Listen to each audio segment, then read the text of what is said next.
grounds. Hospicios de San Jose is run by the Daughters of Charity. They offer a whole bunch of services there, healthcare services, obviously church services, housing, physical therapy, but it mainly operates as an orphanage. So during our tour, we met some of the kids. These aren't the kids of borrowers, these are kids in the orphanage, and they're separated by different age ranges. So in the bottom left picture, you can see beds and, well, basically cribs for the younger kids. And it was really jarring because we walked in, we had no idea we were going to get this tour that day. We were still super jet lagged. It was something like a 16-hour flight, if I'm not wrong. We were in the air for longer than that. We were in the air for a very long time. Like 21. So we knew we were going to meet the kids at the orphanage at some point, but we had no idea when. We had candy and stuff ready for them, and we walk in, and these kids are literally jumping on top of us, wanting to play and ready for love. And the Daughters of Charity have been very successful getting these kids homes in Catholic households and across the West. So the U.S., Canada, Spain, just name a few countries. So that same day, we met two of our borrowers. The first one is in the top left is Cindy Agapao. Thank you. Okay. So Cindy, we originally approved for a bag sewing loan, but on our way to the Hospicio, we learned of some of her very unfortunate circumstances. It turns out her husband and the father of her children also happens to be her father. So she's receiving counseling from the daughters, and she used that money to actually run a bakery on the ground. Women, they have a 100% rate of repayment on their loans. And what was really impressive about these women is they meet every week. They start with a prayer, and they just share their progress and their goals and their challenges, and they give each other support to keep going.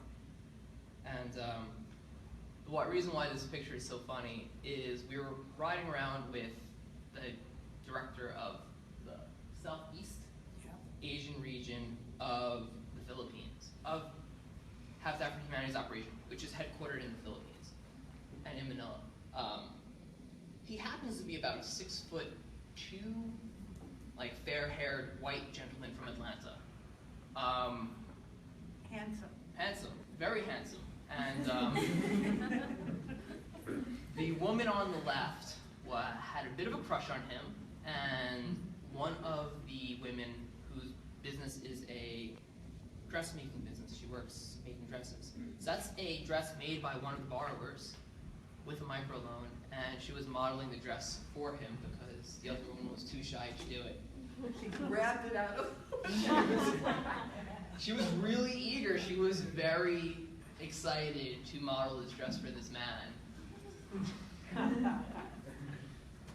So we then took what should have been probably a 20-minute drive, but Manila traffic dictated it at 2 hours, over to Habitat Humanity's headquarters in Manila. I just want to really bring home the idea of like the rich living amongst the poor. And the neighborhood totally shifted. So we went from incrementally built homes with tin roofs, they were lucky, or straw roofs, or cinder block bases, and really 1, 2, 3 room homes, to something that kind of looks like downtown Brooklyn with its malls and upscale stores. And this is where Habitat's located. This is where usually Westerners live.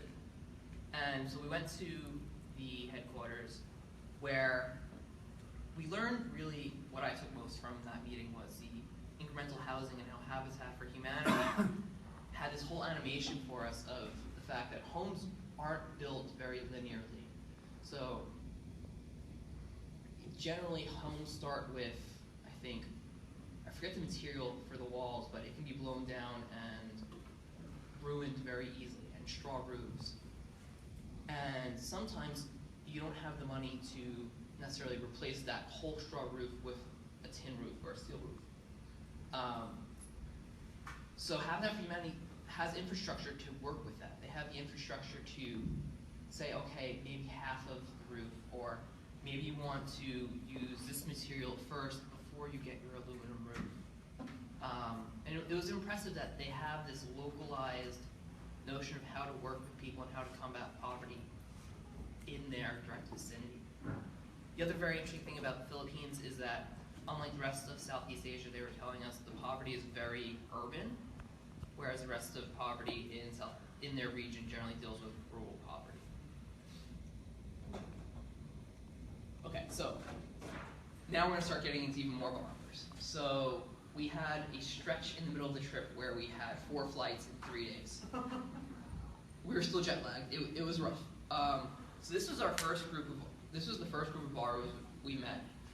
We met them at the Colegio de San Jose in Iloilo City.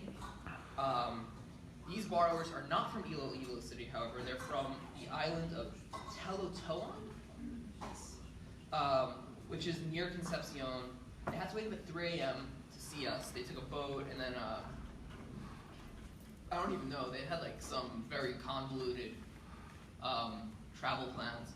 So what's interesting about this group of borrowers is that it was a majority women, if you can see from the picture. I realize they're not necessarily in scale.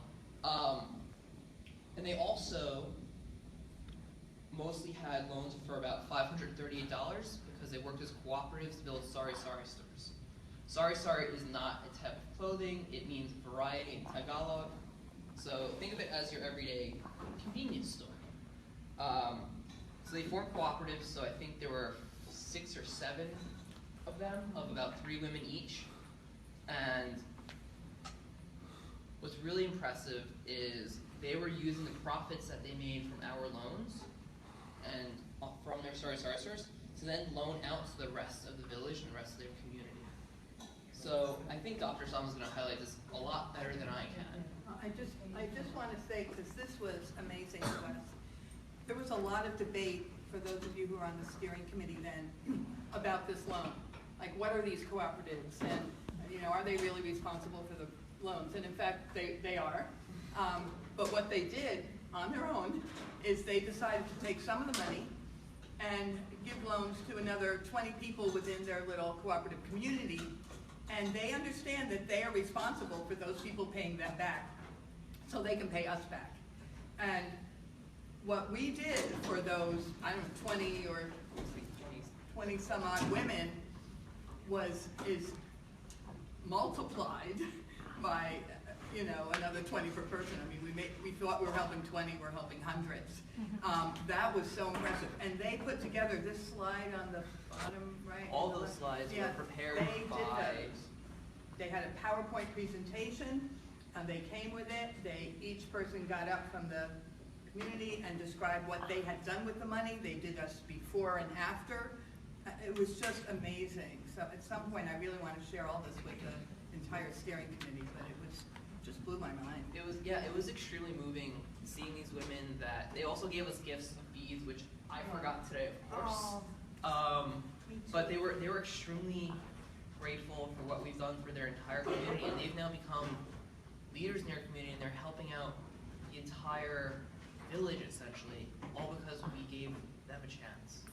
And so it's not just the fact that we've changed their lives, we've shown that we've modeled how to affect change. So the other grand meeting of borrowers we had was at a banquet in Limon El Bay. So our flights got really messed up that day, and I think we had a 12 o'clock meeting, and we were supposed to meet from 12 to we were supposed to meet for what was supposed to be a very lengthy amount of time, and flights got messed up, and we get here 3-4 hours late, and they're sitting for us waiting with the feast, and Sister Gloria Campesano organized a ceremony where the parents that we lent to, their business plans, their motivation, what they've done with the loans, what challenges they're facing, everything was presented by their kids. So we did make a pretty big choice with picking this photo on the bottom right. This is Alan Carrillo speaking for his mother, Ludicia Carrillo. And he opened his speech by saying, "Standing in front of you is the hard work and dedication of my parents." And then ended by saying that his dream was to study here in the United States. This part was really moving. We saw the impact that we haven't only had on the parents, but how this is working to their kids and how their kids are acknowledging and so grateful for the opportunities that they're being given by not just their parents, but by us. And I think Dr. Sean has more to add on this one too. Because I mean, these two meetings, like, so exciting. But at this place, first of all, Sister Gloria is a real taskmaster. So she made every single one of them get up, and if they would try and speak English as best they could, but usually they would have one of their children with them who would speak English on their behalf. But even some of the children struggled, and some of them, this young man their English was amazing. But can you imagine being that age, getting up in front of a group of strangers from another country, never visited, and talking in a language that is not a language you've managed to conquer? And I was so impressed with these kids. And they told us exactly what they were doing with the loans. Again, we were so late for this. We were all, well, me especially. Yeah, we were really worked up about it. Very worked up. But we walk in, and they applaud us. They applaud us. We were so late, and they had been just waiting for us, and they applaud us, and they had described us in their emails as their American idols. They do watch TV. Yeah. This, to speak a bit personally, I didn't deal with any of these borrowers. When you're on the marketing team, at least then, I know changes have been made. You don't see the loans, you don't see who you're working with. A lot of us got in it to help people, but there's really not a face who you're helping. It kind of seems remote, and it really felt that whole ceremony really brought it home that we were making a change, and like all the cookies you sell and all the brownies you bake, and every dollar matters because it's really changing the lives of these people. And they had a home cooked feast for us, and I think I think all of us were kind of moved almost to tears, if not to tears, because they just displayed this amazing grace and gratitude that we could never imagine. So there was a planting of the seeds ceremony with mangoes. If you ever get the chance, the mangoes in the Philippines are something you need to try. They are absolutely delicious. I think we tried to sneak some in our bags, but it might be illegal, who knows.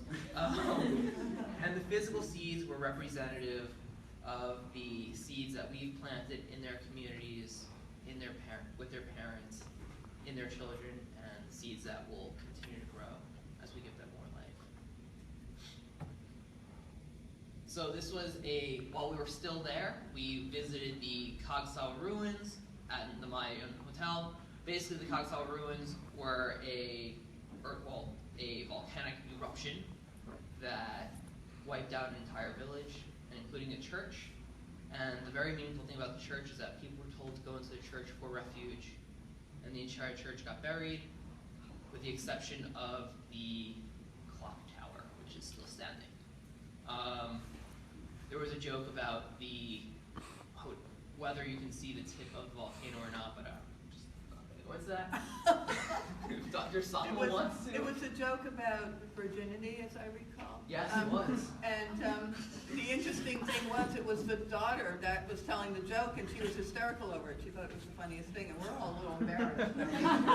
Yeah, the joke was that if you cannot see the tip of the volcano, it's because the person who's looking at it is not a virgin, and the daughters thought this was the funniest thing they'd ever told. I think we were all kind of mortified. We waited till those clouds cleared. We took up the photo, but we went to Batongos, which is a beach resort, and it was great. I saw my first coral reef, which, you know, it was bleached, but these are opportunities I just don't think I would have had otherwise. Like, on top of seeing the face of poverty, having these opportunities to just see a different chunk of the world is, I think, also valuable. This picture on the right is Sister Corey and her, how old was her mom? The 90s at least. In the 90s. When we went to Iloilo City, which is where she's from, she took us to her home and introduced us to her mom. And then on the wall were the pictures of all the children the mom had, which were like 16 kids or something? Yeah, 16 kids, all went to college, except for Sister Corey. Sister Corey obviously became a nun and was the only one not to graduate college, but that goes to show you, again, the hard work, dedication of the parents and the fortitude, vivacity. This slide really is just a massive thank you to the Daughters of Charity. I don't know how this trip would have been possible without them. Between them driving us around consistently, housing us. I think everywhere we stayed, there was always food. Someone spoke English. Someone to pick us up, waiting for us often because their flights were messed up. Like, they sang us goodbye, which somehow we don't have a video or picture of, which is disappointing. I think we were just so in awe and like shocked. And again, this is the Daughters of Charity are something that you hear about when you're in Globe, and you don't understand the magnitude of what they do for us and how important they are to the operation. And this trip created a new appreciation for them and all the work they do. That's it. Thank you.